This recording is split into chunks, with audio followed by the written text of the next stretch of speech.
வானொலியில் நீங்கள் கேட்டு மகிழ்ந்த தென்கட்சி கோ சுவாமிநாதன் அவர்களின் இன்று ஒரு தகவல் கதைகளை கேட்கலாம். காஞ்சிபுரத்துல பல்லவ ராஜா ஒரு கோவில் கட்டினார், கைலாசநாதர் கோவில். அதுக்கு கும்பாபிஷேகம் பண்றதுக்கு ஒரு நாள் குறிப்பிட்டு அதுக்கு வேண்டிய ஏற்பாடுகள்லாம் பண்ணினார்.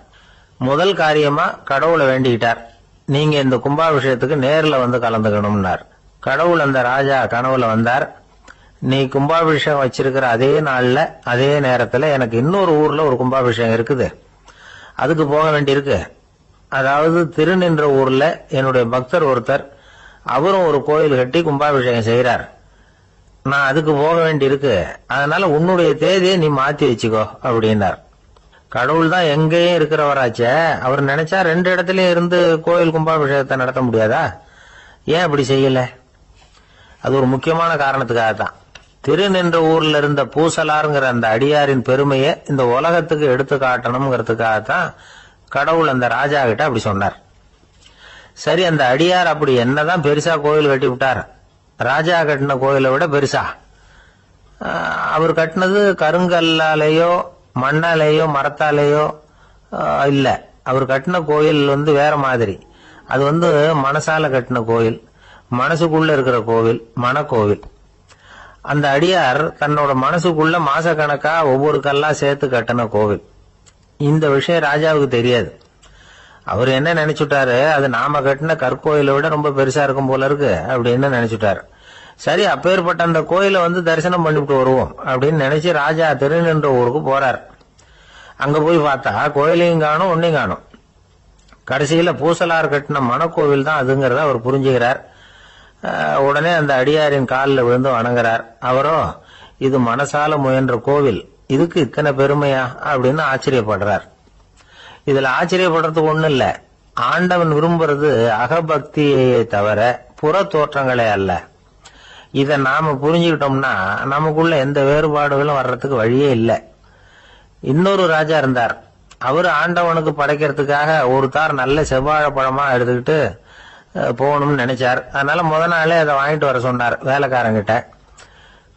வேலைக்காரன் போனா கடத்தெருவில் ஒரு தார் பழம் வாங்கினா. வர்ற வழியில அவன் குடிசை அப்படியே எட்டி பார்த்துட்டு போவோமேன்னு நினைச்சான். போனான். அங்க இவனோட குழந்தை பாவம் பசியால கத்திக்கிட்டு இருக்கு.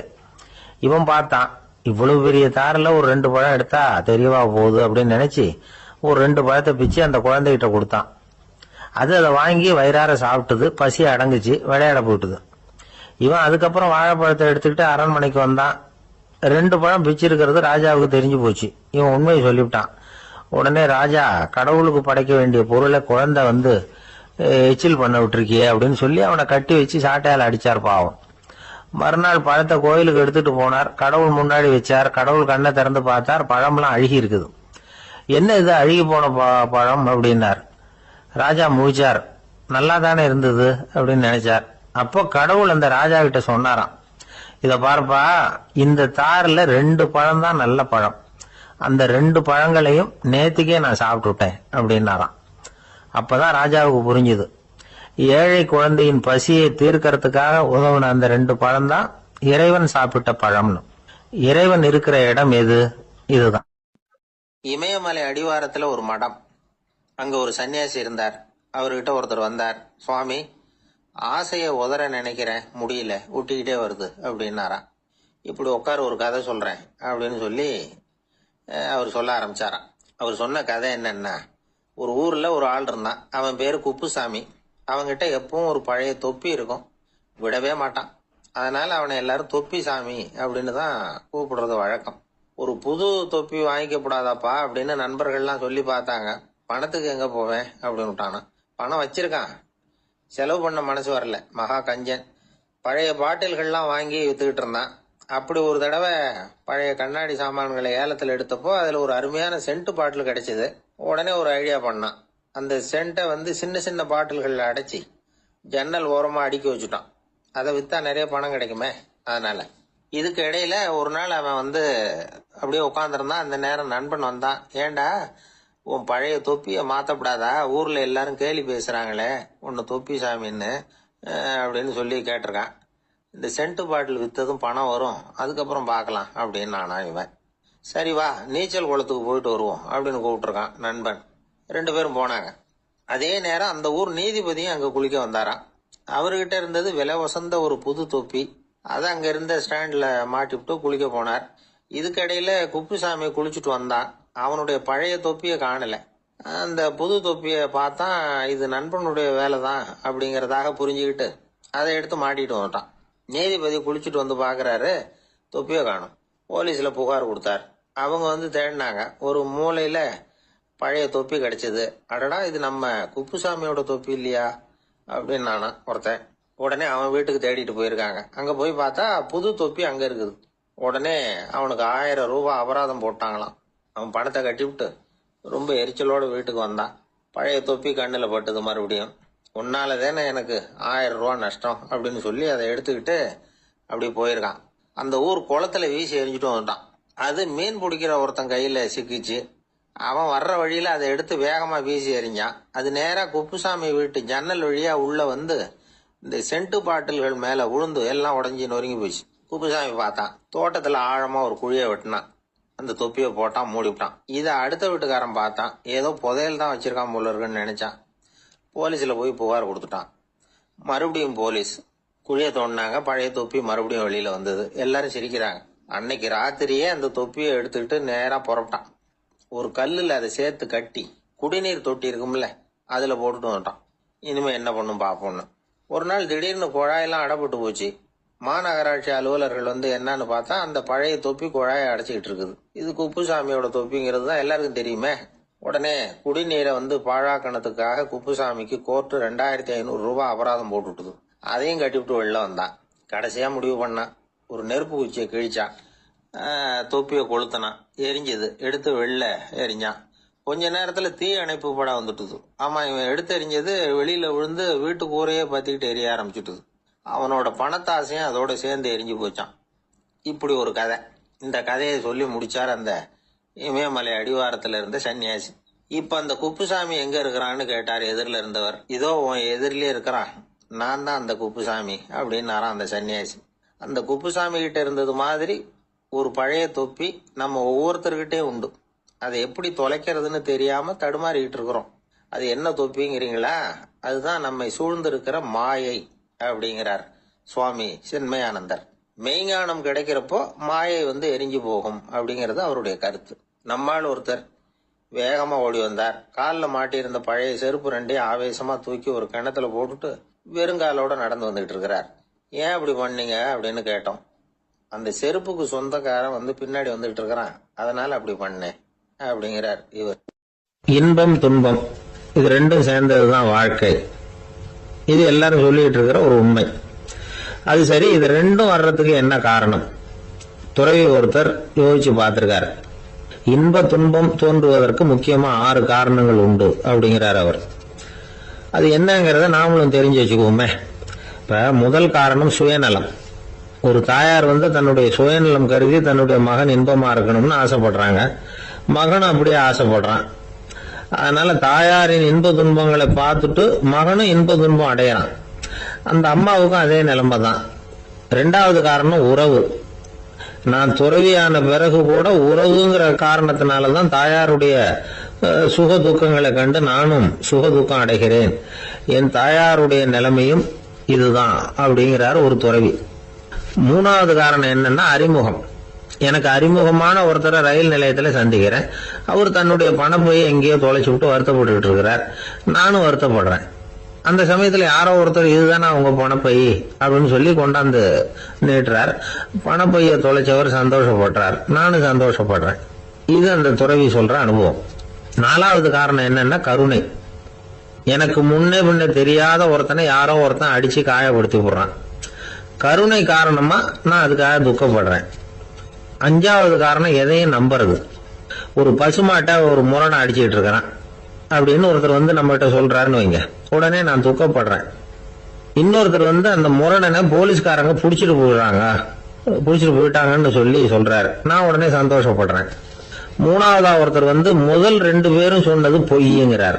அப்ப நான் இன்ப துன்பம் 2மே இல்லாம நிம்மதியா இருக்கிறேன். இது ஒரு விதம். அடுத்தது 6வது காரணம் என்னன்னா தன்மயமாகுதல். ஒரு நாவல் படிச்சுக்கிட்டு இருக்கிறோம், அதுல வர்ற பாத்திரங்களோட நாம ஒன்றி போயிடுறோம். அதுல வர்ற பாத்திரங்கள் சிரிச்சுன்னா நாமளும் சிரிக்கிறோம், அது அழுதுன்னா நாமளும் அழறோம். அதெல்லாம் அந்த துறவி சொல்ற அனுபவ உண்மைகள்.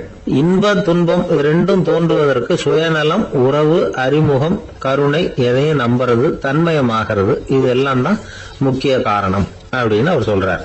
ஆக கூடி ஒட்டு மொத்தமா யோசனை பண்ணி பார்த்தா பிற பொருள்கள் மீது பற்றுதல் காரணமா தான் நாம இன்ப துன்பம் அடையிறோம் அப்படிங்கறத புரிஞ்சுக்க முடியுது.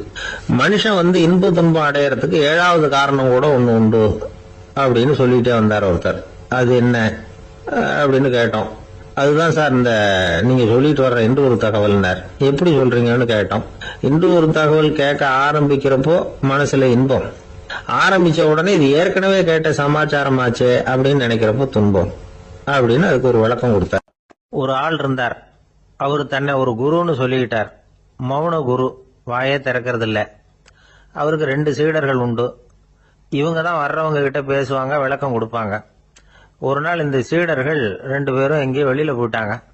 அந்த நேரம் பார்த்து ஒருத்தர் அங்க வந்தார், குரு கிட்ட போனார். குருவே, புத்தர்னா என்னன்னு கேட்டார். குருவுக்கு ஒன்னும் புரியல.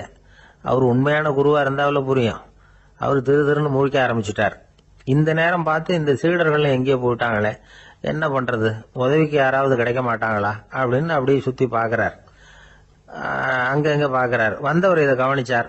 ஏதோ புரிஞ்சுக்கிட்ட ஒரு மாதிரி அடுத்த கேள்வி கேட்டார். தர்மம்னா என்ன சுவாமின்னார். குருவுக்கு ரொம்ப சங்கடமா போச்சு. நம்ம நிலைமை இப்படி ஆயிட்டுதே, இக்கட்ல மாட்டிக்கிட்டோமே அப்படின்னு நினைச்சபடியே விட்டத்தை பார்த்தார். அப்புறம் குனிஞ்சு தரைய பார்த்தார். அப்படியே உட்காந்துக்கிட்டார். வந்தவர் உடனே அடுத்த கேள்விக்கு போயிட்டார். தியானம்னா என்ன சுவாமின்னார். பாவம் என்ன பண்ணுவார் அந்த குரு, பேசாம கண்ணை கெட்டியா மூடிக்கிட்டார். இது ஏதடா வம்பா போச்சுன்னு. இவர் இப்படி பண்ணா கூட வந்தவர் சளைக்கல. இன்னொரு கேள்வியும் கேட்டார். ஆசீர்வாதம்னா என்ன அப்படின்னார். இவர் பார்த்தார், இப்படியே போனா இவர் கேள்வி கேட்கறத நிறுத்த மாட்டார் அப்படின்னு நினைச்சுக்கிட்டு எனக்கு ஒண்ணுமே தெரியாதுங்கிற பாவனையில 2 கையையும் விரிச்சு காட்டினார். வந்தவர் முகத்துல மகிழ்ச்சி, மன நிறைவு, ஏதோ எல்லாம் புரிஞ்சுக்கிட்ட ஒரு மாதிரி அங்கிருந்து புறப்பட்டு போனார். வழியில அந்த குருவோட சீடர்கள் 2 பேரையும் சந்திச்சார். உங்க குருவை தான் பார்த்துட்டு வரேன்னாரு. இவரு என்ன நடந்ததுன்னு கேட்டாங்க. இவரு வரமா சொல்றார், உங்க குரு எவ்வளவு பெரிய ஞானி தெரியுமா? புத்தர்னா என்னன்னு கேட்டேன், அதுக்கு அவர் அப்படியும் இப்படியும் பார்த்தார். அதுக்கு என்ன அர்த்தம் தெரியுமா? மக்கள் புத்தரை அங்கேயும் இங்கேயும் தேடுறாங்க, உண்மையில அவர் அங்கேயும் இங்கேயும் தேடி கண்டுபிடிக்க முடியாது அப்படிங்கறத அவர் செய்கை மூலம் உணர்த்தினார். அதுக்கப்புறம் தர்மம்னா என்னன்னு கேட்டேன். அவர் மேலையும் கீழையும் பார்த்து தர்மம் சமமானது, அதுல உயர்வு தாழ்வு இல்லைங்கிறத உணர்த்தினார். அதுக்கப்புறம் தியானம்னா என்னன்னு கேட்டேன். கண்ணை மூடிக்கிட்டார். கண்ணை மூடி காணுகிற அற்புதம் அது அப்படிங்கறத புரிஞ்சுக்கிட்டேன். கடைசியா ஆசீர்வதிக்கப்படுறது பத்தி கேட்டேன். கைகளை நீட்டி உதவுறது தான் அது அப்படிங்கறத தன்னுடைய இருகை விரிச்சு உணர்த்தினார். எவ்வளவு பெரிய மகான் அவரு அப்படின்னு சொல்லிவிட்டு அவர் பாட்டு போயிட்டார். சீடர்கள் அதுக்கப்புறம் மெதுவா குரு கிட்ட சேர்ந்தாங்க. அவங்கள பார்த்ததும் குருவுக்கு கோபம் வந்துட்டுது. அடே பாவிகளா, எங்கடா போய் தொலைஞ்சிங்க, நான் ஒரு ஆளுகிட்ட மாட்டிக்கிட்டு என்ன பாடுபட்டிருக்கேன் தெரியுமான்னார். இது மாதிரிதான் நாம சாதாரண மனிதர்களின் புற வேடங்களிலேயே மயங்கி போயிடுறோம். அவங்க பேச்சு, செய்கை, பார்வை இதுல எல்லாம் ஏதோ பெரிய தத்துவம் இருக்கிறதாக நினைச்சுக்கிறோம். உண்மையிலேயே அந்த தத்துவங்கள் யாருக்கு சொந்தம்? அவங்களுக்கு இல்ல, நமக்கு தான் சொந்தம். நாம தானே அதை கற்பிச்சுக்கிட்டோம். நாம அடையாளம் கண்டுக்கிறது இல்ல, நாம யாருங்கிறது நமக்கு புரியறது இல்ல. அதுதான் இன்னைக்கு நடக்கிறது. அதனாலதான் அடுத்தவங்களை தேடி ஓடிக்கிட்டு இருக்கிறோம். சில வீடுகளில் கூட இது மாதிரி சைகைகள் உண்டு. சில குடும்ப தலைவர்கள் தினமும் காலையில கண்ணை கெட்டியா மூடிக்கிட்டு கை 2ஐயும் சுத்தமா விரிச்சு வச்சுக்கிட்டே உட்காந்து தியானம் பண்றது வழக்கம். எதுக்காக அப்படி பண்றீங்கன்னு ஒருத்தரை பார்த்து கேட்டேன். இந்த மாசம் வாங்கின சம்பளம் பூரா தீர்ந்து போச்சு, இனிமே என் கையில சுத்தமா ஒண்ணும் இல்ல, புதுசா எதுவும் செலவு வச்சுடாதே அப்படிங்கறத அப்படி உள்ளங்கை 2ஐயும் விரிச்சு காட்டி அவங்களுக்கு உணர்த்துறேன் அப்படின்னார். துஷ்டரை கண்டால் தூர விலகு, இப்படி ஒரு பழமொழி உண்டு. எதுக்காக இப்படி சொல்லி வச்சாங்க? துஷ்டன் ஏதாவது தொந்தரவு கொடுப்பான், அதனால அவனை கண்டா பயந்துகிட்டு ஓடி ஒளிஞ்சுக்கோ அப்படின்னா இதுக்கு அர்த்தம் அப்படி இல்ல. ஒரு துஷ்டன் கிட்ட நெருங்கி போறோம்னு வச்சுக்கோங்க, அவன் நமக்கு கெடுதலான ஆலோசனைகள் எதையும் சொல்லலாம், அல்லது அவன் தீய உணர்வுகள் உள்ளவனா இருக்கலாம், அல்லது தீய செயல்கள் செய்யக்கூடியவனா இருக்கலாம், அல்லது தீய நட்புனால அவன் ஏற்கனவே கெட்டு போனவனா கூட இருக்கலாம். இப்படிப்பட்டவனை நெருங்கி போனா அவனோட பாதிப்பு நமக்கும் வந்துடும். அதனால விலகி போ அப்படின்னு சொல்றாங்க. இதையே கொஞ்சம் விவரமா இப்ப பாப்போமே. இப்ப இந்த துஷ்டர்களை 4 வகையா பிரிக்கிறாங்க. இந்த 4 வகைக்கும் உதாரணம் வேணும்னா வேற எங்கேயும் போக வேண்டியதில்லை, மகாபாரதத்தை பார்த்தாவே போதும். அதுல இந்த 4 வகையான தீயோரும் வர்றாங்க. முதல் வகைக்கு உதாரணம் சகுனி. இவன் மனசுல எப்பவும் தீய எண்ணங்கள் தான் நிறைஞ்சி இருக்கும். கனவுல கூட தீய ஆலோசனைகள். யாராவது ஒருத்தர் நல்லபடியா வாழ்ந்தா அதை இவனால சகிச்சுக்க முடியாது. இப்படிப்பட்டவனோட நெருங்கிய தொடர்பு துரியோதனனுக்கு கிடைச்சது. துரியோதனன் எப்படின்னா அவன் ஏற்கனவே தீய காரியங்கள் செய்யறதுக்கு தயங்காதவன். அப்படிப்பட்டவனுக்கு தீய போதனைகள் செய்யறதுக்கு சகுனி உதவுனா. இந்த 2 பேரோட சகவாசம் இன்னொருத்தனுக்கு கிடைச்சது. அவன் யாருன்னா துச்சாதனன்.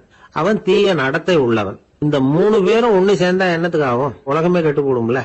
இந்த 3 துஷ்டர்களோட நல்லவன் ஒருத்தன் சேர்ந்தான். அவன் தான் கர்ணன். கர்ணன் இயல்பாவே உத்தம குணம் உள்ளவன். அவன் நல்லவங்களோட சேராம இப்படிப்பட்ட கெட்டவங்க கிட்ட நட்பு வச்சுக்கிட்டான். அதனால அவனும் தீய செயல்கள்ல ஈடுபடுறது மாதிரி ஆயிடுது. துரியோதனனுடைய நண்பனா அவனுடைய ஆதரவுல வளர்ந்ததுனால அவனுக்கு துணையா இருக்க வேண்டி இருக்குது அப்படின்னா. நட்பு உரிமையினால உதவி புரிய வேண்டியது சரிதான், அது தப்புன்னு சொல்ல முடியாது. இருந்தாலும் தீய செயல்களுக்கு உதவி செய்யறது சரியில்லை. புத்தி பலம் புஜ பலம் எல்லாம் இருந்தா கூட தெய்வ பலம் இல்லைன்னா ஜெயிக்க முடியாது. கர்ணன் மகா வீரன். இருந்தாலும் கடைசியில் அவன் கதி என்னாச்சு? அவங்ககிட்ட எல்லா நல்ல குணங்களும் இருந்தது. இருந்தாலும் ஏன் இப்படி ஆச்சு? தீயவர்களுடைய சேர்க்கை தான் காரணம். அவங்களோட சேர்ந்ததுனால இவனையும் அப்படியே நினைக்க ஆரம்பிச்சுட்டாங்கல்ல. 4 வகை துஷ்டர்கள்ல இவனும் ஒரு வகை அப்படின்னு சொல்ல ஆரம்பிச்சுட்டாங்க. அதாவது தீய ஆலோசனைக்கு சகுனி, தீய உணர்வுகளுக்கு துரியோதனன், தீய செய்கைக்கு துச்சாதனன், தீய நட்புக்கு கர்ணன். இப்படி உதாரணமாயிட்டான். அதனாலதான் துஷ்டரை கண்டால் தூர விலகு அப்படின்னு சொன்னாங்க. அது புராண காலம். இப்பெல்லாம் நிலைமை கொஞ்சம் வேற விதமா இருக்குது. அன்னைக்கு ஒரு நாள் அப்படிதான் ஒரு காட்டு பாதையில யாரோ ஒருத்தர் அடிபட்டு கிடந்தார். யாரோ ஒரு துஷ்டன் அவனை அடிச்சு போட்டுட்டு போயிட்டான் போல இருக்கு. அந்த வழியா போன ஒருத்தர் பரிதாபப்பட்டு அவனை போய் தூக்கினார். ஆறுதல் சொன்னார், இத பாருங்க, இந்த வழியா எப்பவும் தனியா வரக்கூடாது. ஏன்னா இங்க ஒரு ரவுடி இருந்துகிட்டு வர்றவங்க போறவங்களெல்லாம் வழிப்பறி பண்ணிட்டு இருக்கிறதா கேள்விப்பட்டிருக்கிறேன் அப்படின்னாராம். இனிமே அப்படி கேள்விப்பட மாட்டீங்க அப்படின்னு அந்த ஆளு. ஏன்னு கேட்டிருக்காரு இவர். அவன் சொல்லியிருக்கான், நான் தான் சார் அந்த ரவுடி. இந்த வழியா போனவங்க கிட்ட தகராறு பண்ணேன். அவங்க தான் என்ன இப்படி அடிச்சு போட்டு என்கிட்ட இருந்த பணத்தை எல்லாம் புடுங்கிட்டு போட்டாங்க சார். காலம் ரொம்ப கெட்டு போச்சு அப்படின்னு நானா ரொம்ப பரிதாபமா. ஒருத்தன் வேகமா ஓடி வந்தான். ஏப்பா அப்படி தலை தெறிக்க ஓடி வர்றேன்னு கேட்டேன். பின்னாடி துரத்திக்கிட்டு வருது சார் அப்படின்னா. ஏதாவது நாய் துரத்திக்கிட்டு வருது போல இருக்கு அப்படின்னு நினைச்சு அவனுக்கு பின்னாடி பாக்குறேன். கண்ணுக்கு எட்டின தூரம் வரைக்கும் எதுவுமே தெரியல. ஏன்பா எதுவும் உன்னை துரத்துறது மாதிரி தெரியலையே என்ன? நல்லா பாருங்க சார் அப்படின்னா. பார்த்துட்டு தான் சொல்றேன் என்ன. இதோ பாருங்க சார், இதுதான் என்ன துரத்துது அப்படின்னு அவன் காட்டுறான். அவன் சுட்டி காட்டின இடத்துல பார்த்தா அங்க அவனுடைய நிழல் தான் தெரியுது. என்னப்பா சொல்ற அப்படின்னு சொல்லி அவனை சந்தேகமா பார்த்தேன். அதுக்கப்புறம் தான் விவரமா பேசினான். சார், எனக்கு என் நிழலை கண்டா பிடிக்கிறது இல்ல. எப்ப பார்த்தாலும் இது என்னையே பின்தொடர்ந்து வந்துகிட்டு இருக்குது. இதை என்னால சகிக்கவே முடியல. இதை என்கிட்ட இருந்து பிரிக்கிறதுக்கு எவ்வளவோ முயற்சிகள்லாம் பண்ணி பார்த்துட்டேன், முடியலன்னா. அப்படி என்னென்ன முயற்சிகள் பண்ணினேன் அப்படின்னு கேட்டேன். அவன் என்னென்ன செஞ்சாங்கிறத விவரமா சொன்னான். அவன் என்ன பண்ணிருக்கிறான், ஒரு பெரிய குழியை தோண்டி அதுல தன்னுடைய நிழலை புதைச்சிருவோம் அப்படின்னு முடிவு பண்ணிட்டு மண்வெட்டி எடுத்துக்கிட்டு தோட்டத்து பக்கம் போயிருக்கான். ஆழமா ஒரு குழியை தோண்டி இருக்கான். குனிஞ்சு பாக்குறான். அந்த குழிக்குள்ள தன்னுடைய நிழல் தெரியுது. ஆஹா, இதுதான் சமயம், நிழல் இப்ப குழிக்குள்ள இருக்கு, மண்ணை போட்டு மூடி போடலாம் அப்படின்னு நினைச்சுக்கிட்டு கொஞ்சம் மண்ணை அள்ளி போட்டான். பார்த்தா இப்ப அந்த நிழல் அந்த மண்ணுக்கு மேல நிக்குது. இது ஏதுடா வம்பா போச்சு அப்படின்னு அவசரமா மண்ணை வாரி போட்டு மூடி பாக்குறான். குழி பூராவும் மூடி விட்டு பாக்குறான். மறுபடியும் நிழல் மேல உட்காந்துட்டு இருக்குது. சரி, இத குழியில புதைக்க முடியாது அப்படின்னு முடிவு பண்ணிட்டு இதை இங்கேயே இப்படியே விட்டுட்டு ஒரே ஓட்டமா ஓடி போடுவோம் அப்படின்னு நினைச்சு எடுத்தான் ஓட்டம். அது காலை நேரம். இவன் மேற்க நோக்கி ஓடிட்டு இருக்கிறான். ஓடி ஓடி பாக்குறான், நிழல் இவனை விட வேகமா இவனுக்கு முன்னாடி ஓடிட்டு இருக்கு. சரி, திரும்பி ஓடி பார்ப்போம் அப்படின்னு நினைச்சுக்கிட்டு அப்படியே சடார்னு திரும்பி ஓட ஆரம்பிச்சான். பார்த்தான், அப்பாடா நிழலை காணல. கொஞ்ச தூரம் ஓடி ஒரு இடத்துல நின்று அப்படியே சாவகாசமா திரும்பி பார்க்கறான். பின்னாடி நின்றுட்டு இருக்குது நிழல். இப்படி ஓடி வந்துதான் இங்க நம்ம முன்னாடி நின்று தன்னுடைய அவஸ்தையை சொல்லிட்டு இருக்கிறான். இந்த நிழலை துரத்துறது அல்லது வெட்டி விடுறது, இதுக்கு ஏதாவது வழி இருக்கா சொல்லுங்க சார் அப்படிங்கிறான். நமக்கு ஒன்றும் புரியல. அந்த நேரம் பார்த்து ஒரு பெரியவர் வந்தார். அவர்கிட்ட யோசனை கேட்டோம், என்ன செய்யலாம்னு. அவர் சொன்னார், இந்த பாருப்பா, நீ அங்கேயும் எங்கேயும் ஓடாத, அப்படியே கீழே படுத்துக்கொண்டார். அது நல்ல உச்சி வேலை. அவன் அப்படியே கீழே படுத்துக்கிட்டான். இப்போ அப்படி இப்படின்னு திரும்பி பார்க்கறான், நிழலை காணல. அவன் இப்போதான் நிம்மதியா இருந்தான். இப்ப அந்த பெரியவர் சொன்னார், எல்லா மனிதர்களுமே இப்படிதான் ஓடிட்டு இருக்கிறாங்க. நான் எனது அப்படிங்கிற ஆணவம் தான் அவங்கள துரத்திக்கிட்டு இருக்கு. அதை விட்டுட்டு ஓடணும்னு நினைச்சாலும் அது முன்னாடி வந்து நிக்குது. பரம்பொருளை நோக்கி ஓடுறப்போ இந்த ஆணவம் பின்னாடி வந்து விடுது. பரிபூர்ண சரணாகதிங்கிற நிலையில அது முழுசுமா மறைஞ்சு விடுது. தன்னை உணர்கிற வேலை அது. அந்த நேரம் மனிதனுக்கு விடுதலை உணர்வு ஏற்படுகிற நேரம் அது. அப்படிப்பட்ட சுதந்திர மனிதர்களாக எல்லாரும் மாறி போயிட்டாங்கன்னா இந்த உலகமே இன்பமயம் அப்படின்னு ஒரு விளக்கம் கொடுத்தார் பெரியவர். நம்மால் ஒருத்தர் வேகமா ஓடி வந்துகிட்டு இருந்தான். ஏன்டா அப்படி ஓடி வர்ற அப்படின்னு கேட்டார் எதிரில் வந்தவர். ஆசை துரத்துது, அதுதான் ஓடி வர்றேன்னா. உனக்கு என்ன ஆசைன்னு கேட்டார். எனக்கு ஒன்றும் ஆசை இல்லைங்க, என்னை எப்படியாவது பிடிச்சுடணும்னு போலீஸ்காரங்களுக்கு ஆசை. அந்த ஆசை இப்ப என்னை துரத்தி பின்னாடி வந்துகிட்டு இருக்குது. அதுதான் தப்பிச்சு வந்துகிட்டு இருக்கிறேன். குறுக்க நிக்காதீங்க சார், வழியை விடுங்க அப்படின்னு சொல்லிவிட்டு வேகமா ஓடி மறைஞ்சான். ஊர்ல ஒரு மன்னன் இருந்தான், கொடுங்கோல் மன்னன். நிறைய தொந்தரவு பண்ணிக்கிட்டு இருந்தான். அவன் ஒரு தடவை என்ன பண்ணான் தெரியுமா? ஒரு தப்பும் பண்ணாத ஒரு இளைஞனை பிடிச்சி ஜெயில அடைச்சுட்டான். அந்த பையனோட சொந்தக்காரங்கள்லாம் ராஜா கிட்ட போனாங்க. அவன் ஒரு தவறும் பண்ணல, அவனை விடுதலை பண்ணுங்க அப்படின்னு கெஞ்சி கேட்டுக்கிட்டாங்க. மன்னன் வந்து யோசனை பண்ணான். அந்த இளைஞனை கூப்பிட்டுட்டு வர சொன்னான். அவனை கொண்டாந்து ராஜா முன்னாடி நிறுத்தினாங்க. இதை பாருப்பா, உன்னை நான் விடுதலை பண்ணுவேன், ஆனா ஒரு கண்டிஷன். அந்த நிபந்தனையை நீ நிறைவேற்றினா உனக்கு விடுதலை அப்படின்னா மன்னன். சரின்னு ஒத்துக்கிட்டான் பையன். மன்னன் வந்து கண்டிஷன் என்னங்கறத சொன்னான். உங்ககிட்ட ஒரு செம்மறி ஆட்டை கொடுக்க போறேன். 1 மாசத்துக்கு அதுக்கு தேவையான தீனியையும் கொடுக்க போறேன். 1 மாசம் கழிச்சு அந்த ஆட்டை வந்து எடை போட்டு பார்ப்பேன். அந்த ஆட்டின் எடை கொஞ்சம் கூட கூடி இருக்க கூடாது. எடை கூடி இருந்தா உனக்கு விடுதலை கிடையாது. என்ன சொல்ற அப்படின்னா. பையனுக்கு ஒன்னும் புரியல, பயமா போட்டுது. குழம்பிக்கிட்டே நின்றுகிட்டு இருக்கிறான். சரி, ஒரு நாள் டைம் தரேன், நல்லா யோசனை பண்ணி பார்த்துட்டு நாளைக்கு உன் முடிவை சொல்லு அப்படின்னா மன்னன். பையன் கவலையோட வெளியில வந்தான். அங்க ஒரு பெரியவர் நின்றுகிட்டு இருந்தார். அவர்கிட்ட விஷயத்தை சொன்னான். அந்த பெரியவர் இந்த பையனுக்கு காதோட காதா ஒரு வழியை சொல்லி கொடுத்தார். அதை கேட்டதும் பையன் மறுபடியும் மன்னன் முன்னாடி வந்து நின்னா. உங்க நிபந்தனையை ஏத்துக்கிறேன்னு சொன்னான். மன்னன் வந்து ஒரு ஆட்டுக்குட்டியையும் அதுக்கு 1 மாசத்துக்கு தேவைப்படுற தீவனத்தையும் கொடுக்கும்படியா உத்தரவு போட்டான். கொடுத்தாங்க, ஓடிட்டு போயிட்டான். 1 மாசம் தினமும் தவறாம அந்த தீவனத்தை ஆட்டுக்குட்டிக்கு போட்டுக்கிட்டு இருக்கிறான். 1 மாசம் கழிச்சு அந்த ஆட்டை வந்து அரண்மனைக்கு ஓட்டிட்டு போனான். மன்னன் அதை எடை போட்டு பாக்குறான், எடை கூடவே இல்லை, அப்படியே தான் இருக்குது. உடனே போட்ட நிபந்தனைப்படி அந்த இளைஞனை வந்து விடுதலை பண்ணிவிட்டான். சரி, ஆட்டுக்கு எடை கூடாம இருக்கிறதுக்கு அந்த பெரியவர் சொல்லி கொடுத்த யோசனை என்ன அப்படின்னா, அது வேற ஒண்ணும் இல்ல. அந்த ஆட்டுக்கு எதிரில் அது கண்ணுல படுற மாதிரி ஒரு ஓநாயை கட்டி போட சொன்னார். அவ்வளவுதான். ஆட்டுக்கு ஓநாய்ங்கிறது பிறவி பகை. ஓநாயை பார்த்தா ஆடு நடுங்க ஆரம்பிச்சிரும், அவ்வளவு பயம். தினமும் அந்த ஆடு பயந்துகிட்டே தீனி சாப்பிட்டது, எடை கூடல. அதுதான் ரகசியம். இது வந்து சின்ன பிள்ளைங்களுக்கான ஒரு கதை. இதுல இருந்து தெரிஞ்சுக்க வேண்டிய உண்மை என்னன்னா, நாமெல்லாம் சாப்பிடுறப்ப மனசும் உடம்பும் அமைதியா இருக்கணும். அப்பதான் அது உடம்புல ஒட்டும். அவசரத்திலையும் பயத்திலையும் சாப்பிட்டா அது சரியா ஜீரணம் ஆகாது. இன்னொரு ராஜா இருந்தார். அவரும் ஒரு இளைஞனை ஜெயில அடைச்சு விட்டார். விடுதலை பண்ணணும்னா ஒரு கண்டிஷன். என்னன்னு கேட்டான். ஒரு ஆட்டுக்குட்டியை உன் முன்னாடி கொண்டாந்து நிறுத்துவேன், நீ அதுகிட்ட ஒரு கேள்வி கேட்கணும், அதுக்கு சரியான பதில சொல்லணும். அப்படி செஞ்சுட்டா உனக்கு விடுதலைன்னார். இளைஞன் யோசனை பண்ணி பார்த்தான். சரின்னு ஒத்துக்கிட்டான். அது பிரகாரமே ஆட்டுக்குட்டிய பதில் சொல்ல வச்சுட்டான். என்ன நடந்தது தெரியுமா? ஆட்டுக்குட்டியை கொண்டாந்து நிறுத்தினாங்க. இவன் மெதுவா அதுகிட்ட போனான். அது காது கிட்ட போய் ஏப்ரலுக்கு அடுத்த மாசம் என்ன மாசம்னு கேட்டான். அது உடனே மேன்னு கத்திச்சு. இவன் விடுதலை ஆயிட்டான். எனக்கு இது மட்டும்தான் சார் தெரியும், இதை தவிர வேற எதுவும் தெரியாது அப்படின்னு சொல்லிக்கிட்டே காலம் தள்ளுறவங்க ரொம்ப பேர். அவங்க எல்லாம் கஷ்டப்பட வேண்டியிருக்கும்.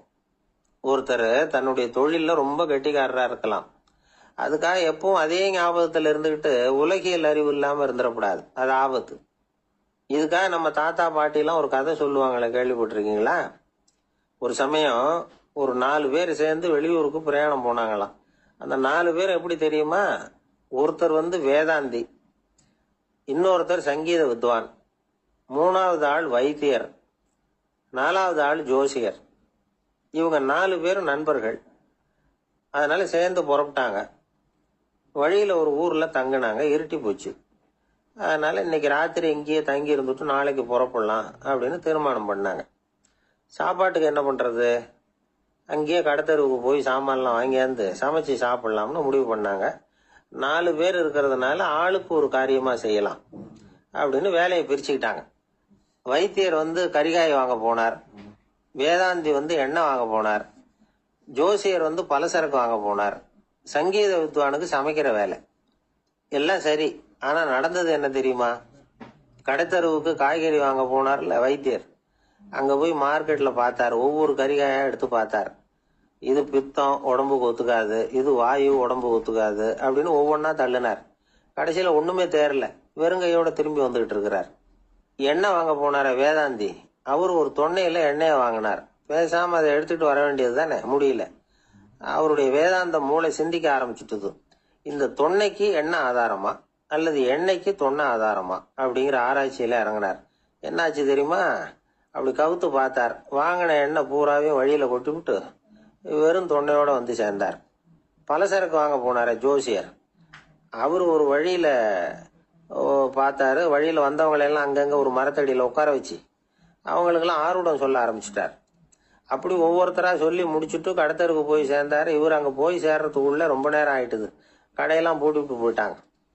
என்ன செய்யறது? அவரும் வெறுங்கையோட திரும்பி சேர்ந்தார். சரி, இவங்க கதை தான் இப்படி ஆச்சு. அங்க சமைக்கிறதுக்காக உட்கார்ந்து இருந்தாரு சங்கீத வித்வான், அவரு கதை என்னாச்சு தெரியுமா? அங்க அவர் அடுப்பை பத்த வச்சு ஒலைய கொதிக்க வச்சார். அதாவது ஒரு பானையில தண்ணியை ஊத்தி அடுப்புல வச்சார். அது கொதிக்க ஆரம்பிச்சது. தண்ணி கொதிக்கிற சத்தம் இருக்குதுல்ல, அது இவருக்கு தாளம் போடுறது மாதிரி இருந்தது. ஒரே குஷி, பாட ஆரம்பிச்சுட்டார். பாடிக்கிட்டே உற்சாகமா கையில் இருந்த கரண்டியால அந்த பானையில தட்டினார், தாளம் போடுறதா நினைச்சுக்கிட்டு. அவ்வளவுதான், பானை பட்டுன்னு உடஞ்சு போச்சு. தலையில கை வச்சுக்கிட்டு அவரும் உட்காந்துட்டார். எந்த தொழில் தெரிஞ்சாலும் சரி, அதை புத்திசாலித்தனமா பயன்படுத்த தெரியலன்னா ஆபத்து தான். அதுக்காக தான் இந்த கதை. ஒரு பஸ் டிரைவர் ரொம்ப கெட்டிக்காரரு. பஸ் ரொம்ப திறமையா ஆபத்து இல்லாம ஓட்டுனதுக்காக பரிசுலாம் வாங்கினவர். அவரே ஒரு படகு ஓட்டுறதுக்காக அழைச்சிட்டு போயிருக்கிறாங்க, மோட்டார் படகு. அதையும் ரொம்ப திறமையா தான் ஓட்டிட்டு போயிருக்கிறாரு. நடுக்கடல்ல போனதும் படகு நின்று போச்சு. மோட்டார்ல ஏதோ கோளாறு. என்ன செய்யலாம் அப்படின்னு அந்த டிரைவரை கேட்டிருக்கிறாங்க படகுல இருந்தவங்க எல்லாம். அப்போ அவர் சொன்னாராம், கவலைப்படாதீங்க, ஒன்றும் பிரச்சனை இல்லை, எல்லாரும் கொஞ்சம் கீழே இறங்கி பின்னாடி தள்ளுங்க, மோட்டார் ஸ்டார்ட் ஆயிடும் அப்படின்னா. வயிறு பசிக்குதேங்கிறது சிலரோட கவலை, வயிறு பசிக்க மாட்டேங்குதே அப்படிங்கிறது சில பேரோட கவலை. 2 விதமான கவலைக்கும் வயிறு தான் காரணமா இருக்குது. வயிறு பசிச்சதுன்னா அது இயற்கை, வயிறு பசிக்கலைன்னா அது வியாதி. ஆனா பசியையும் நாம பசிப்பிணி அப்படின்னு தான் சொல்லுவோம். என்ன காரணம்? வியாதியை போக்க வேண்டியது எவ்வளவு முக்கியமோ அதை விட முக்கியம் பசியை போக்க வேண்டியது.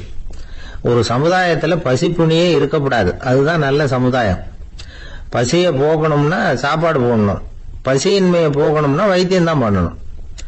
இது சம்பந்தமா எவ்வளவோ ஆராய்ச்சிகள் நடக்குது, நிறைய மருந்து கண்டுபிடிச்சிருக்கிறாங்க. நம்ம உடம்புல பசியை தூண்டக்கூடிய பகுதி எது, இதை முதல்ல தெரிஞ்சுக்கணும் இல்லையா? நாம சாப்பிடுற ஆகாரம் செரிக்கிறதுக்கு எது காரணம் தெரியுமா? நம்ம மூளையோட பின்பகுதி தான் அதுக்கு காரணமா இருக்குதாம். மூளையின் பின்பகுதியில நரம்பு செல்களால் ஆன 2 வகையான ஆரக்சின்கள் தான் பசியை உண்டாக்குது அப்படின்னு கண்டுபிடிச்சிருக்கிறாங்க. 2 ஆய்வாளர்கள் இதை கண்டுபிடிச்சிருக்காங்க. அவங்க 2 பேரும் டெக்சாஸ் பல்கலைக்கழகத்துல ஹார்வர்டு ஹக்ஸ் மருத்துவ கல்வி நிலையத்துல பணிபுரியறவங்களாம். உண்பது தேவைங்கிறது உணரப்படும் போது மூளையின் அந்த குறிப்பிட்ட பகுதி ஆரக்சின் அப்படிங்கிற ஹார்மோன்களை சுரக்கும். அது பசி உணர்வை தூண்டும் அப்படிங்கிறது தான் இந்த ஆய்வாளர்களின் கண்டுபிடிப்பு. இந்த ஆரக்சின் வேற சில உயிரினங்கள்லயும் உண்டு. இப்ப எலிகள்ல கூட இது இருக்குது. அதனால எலிகளை வச்சு இது சம்பந்தமா ஆராய்ச்சி பண்ணாங்க. எலிகள் உடம்புல ஆராக்சினை செலுத்தி பார்த்தாங்க. உடனே என்னாச்சு தெரியுமா, அந்த எலியெல்லாம் பசியால துடிக்க ஆரம்பிச்சுட்டுது. எதையாவது தின்னு பசியை தீர்த்தா போதுங்கிற அளவுக்கு அந்த எலிகள்லாம் அல்லாட ஆரம்பிச்சுட்டுது. இயல்பா சாதாரணமா அந்த எலிகள் எவ்வளவு சாப்பிடுமோ அது மாதிரி 8 முதல் 10 மடங்கு அதிகமான ஆகாரத்தை 1 மணி நேரத்துக்குள்ள சாப்பிட்டு தீர்த்துட்டுதான். சில எலிகளின் மூளையில இந்த ஆராக்சின் அளவை கட்டுப்படுத்தி பார்த்திருக்கிறாங்க. உடனே என்னாச்சு தெரியுமா, அதெல்லாம் சாப்பாட்டை கண்டா முகத்தை திருப்பிட்டு போக ஆரம்பிச்சுட்டுதான். அந்த எலிகளுக்கு பசி எடுக்கலையா. இந்த ஆராய்ச்சியின் அடிப்படையில பசியை எடுக்காமல் இருக்கிற மனிதர்களுக்கும் பசியை தூண்ட முடியும் அப்படின்னு சொல்லி ஆராய்ச்சியாளர்கள் தெரிவிச்சிருக்கிறாங்க. ஆக ஆராக்சின் தான் பசிக்கு காரணம்ங்கிறது தெரிஞ்சு போச்சு. சரி, இந்த ஆராக்சின் அப்படின்னா என்ன? அது ஒரு கிரேக்க சொல். அதுக்கு பசின்னு அர்த்தம்.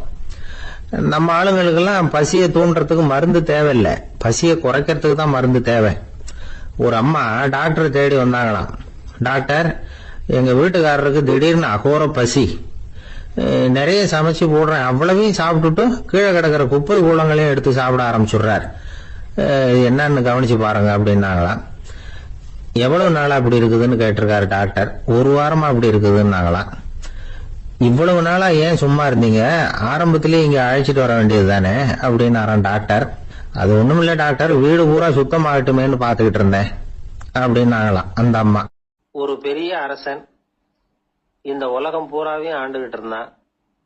ரொம்ப காலம் அப்படி அரசாட்சி பண்ணிக்கிட்டு இருந்தான். திடீர்னு அவனுக்கும் சில எதிரிகள் முளைச்சாங்க. அவங்க எல்லாம் ஒண்ணு சேர்ந்து இவனை தோற்கடிச்சுட்டாங்க. தோத்து போனது இவனுக்கு பயம் வந்துட்டுது, எங்க எதிரிகள் நம்ம கொன்னுடுவாங்களோ அப்படின்னு. வெளியில வந்தா தனக்கு ஆபத்துன்னு பயந்துகிட்டு யாருக்கும் தெரியாம ஒரு குகைக்குள்ள போய் பதுங்கி கிடக்குறான். நிலைமைய பாருங்க. முதல் நாள் அரண்மனையில அதிகாரம் பண்ணிக்கிட்டு இருந்தவன் மறுநாள் குகையில பயந்து போய் பதுங்கி கிடக்குறான். ராத்திரி நேரம் வந்தது, பசி வயத்தை கிள்ளுது, பிச்சை எடுத்து சாப்பிட வேண்டிய நிலைமை. பிச்சை எடுக்கிறதுக்கு பாத்திரம் வேணுமே, என்ன பண்றது அப்படின்னு அங்கேயும் இங்கேயும் பாக்குறான். ஒரு மூலையில யாரோ விட்டுட்டு போன ஒரு ஓடு கிடக்குது, அதை எடுத்துக்கிட்டு புறப்பட்டான். இருட்டுல வழி புரியல, ஏதோ ஒரு யூகத்துல காலை மெதுவா எடுத்து வச்சு நடந்து போயிட்டு இருக்கிறான். வழியில ஒரு கருப்பு நாய் படுத்து கிடந்தது. இருட்டுல அவன் இது கண்ணுக்கு சரியா தெரியல, அவனுக்கு தவறி போய் காலை வச்சுட்டான் அது மேல. நாய் சும்மா இருக்குமா, வள்ளுன்னு உழுந்து கடிச்சு விட்டுது. காலை பாக்குறான், காலத்தையும் நினைச்சு பாக்குறான். அரண்மனையில வீரக்கழல் அணிந்த காலை உடைய மன்னா அப்படின்னு புகழ்வாங்களே புலவர்கள்லாம், ஆனா அது இன்னைக்கு நாய் கடிச்ச காலம் ஆயிட்டுதே அப்படின்னு நினைக்கிறான்.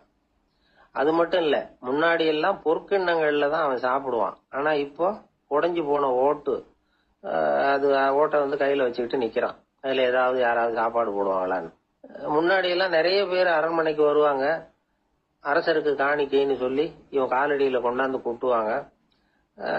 அப்போலாம் இவன் அந்த ஜனங்களுடைய முகத்தை திரும்பி கூட பாக்குறது இல்ல, ரொம்ப கர்வமா உட்காந்துருப்பான். அதே ஆளு இன்னைக்கு எல்லார் கண்ணுலயும் படுறது மாதிரி பிச்சை எடுத்துக்கிட்டு இருக்கிறான். அப்போலாம் காணிக்கைகளை தன்னுடைய கையால வாங்குறது தனக்கு கௌரவ குறைச்சல்னு நினைச்சு தன்னுடைய வேலைக்காரங்களை விட்டுதான் அதை வாங்க சொல்லுவான். இப்ப பாத்தீங்கன்னா அவனே தன் கையாலேயே பிச்சை வாங்குறான். நினைச்சு பாருங்க, அந்த மனுஷன் நாள் அரசன், மறுநாள் பிச்சைக்காரன். எவ்வளவு வித்தியாசம். செல்வம் தான் இப்படி ஒரு வித்தியாசம் ஏற்படுறதுக்கு காரணம். அப்படிப்பட்ட செல்வம் வாழ்க்கையை நடத்துறதுக்கு நமக்கு தேவைதான். ஆனா அதையே நாம அடைய வேண்டிய பயனா நினைக்கிறோம் பாருங்க, அதுதான் வேடிக்கை. இத நம்மாழ்வார் அழகா ஒரு பாசுரத்துல சொல்றார். ஒரு நாயகமாய் ஓட உலகுடன் ஆண்டவர், கருணாய் கவர்ந்த காலர், சிதைகிய பானையர், பெருநாடு காண இம்மையிலே பிச்சைதாம் கொள்வர், திருநாரணன் தாழ் காலம் பெற சிந்தித்து உய்மினோ அப்படிங்கிறார் நம்மாழ்வார். ஒரு பெரிய பணக்காரர் ஒரு துறவிகிட்ட போய், சாமி என்கிட்ட நிறைய பணம் இருக்கு, இருந்தாலும் நிம்மதி இல்ல, என்னால நிம்மதியா இருக்க முடியல, என்ன காரணம்னு கேட்டாராம். உடனே அந்த துறவி இதுக்கு நேரடியா பதில் சொல்லாம பக்கத்துல நின்றுகிட்டு இருந்த ஒரு குழந்தைய கூப்பிட்டார். அது ஓடியாந்தது. ஒரு ஆப்பிள் பழத்தை எடுத்து அது கையில கொடுத்தார். அதை வாங்கிட்டு குழந்தை சிரிச்சுது. இன்னொரு பழத்தை எடுத்து கொடுத்தார். அதை இன்னொரு கையில வாங்கிட்டு சிரிச்சுது. 3வது ஆப்பிள் எடுத்து கொடுத்தார். 2 பழத்தையும் நெஞ்சில் அணைச்சிக்கிட்டு 3வது பழத்தையும் வாங்கறதுக்கு முயற்சி பண்ணிச்சு. ஆனா அது உடனே நழுவி கீழே விழுந்து உருண்டு ஓடிச்சு. ஏற்கனவே இருந்ததும் விழுந்துட்டுது. இப்ப அந்த குழந்தை அழ ஆரம்பிச்சுட்டுது. இப்ப அந்த துறவி பணக்காரர்கிட்ட சொன்னாராம், குழந்தைய கவனிச்சியா, 2 ஆப்பிள் போதும்னு அது நினைச்சிருந்தா இப்போ அது அழ வேண்டிய அவசியம் வந்திருக்குமா அப்படின்னாராம். எதுவுமே அளவுக்கு மிஞ்சினா துன்பம்தான்.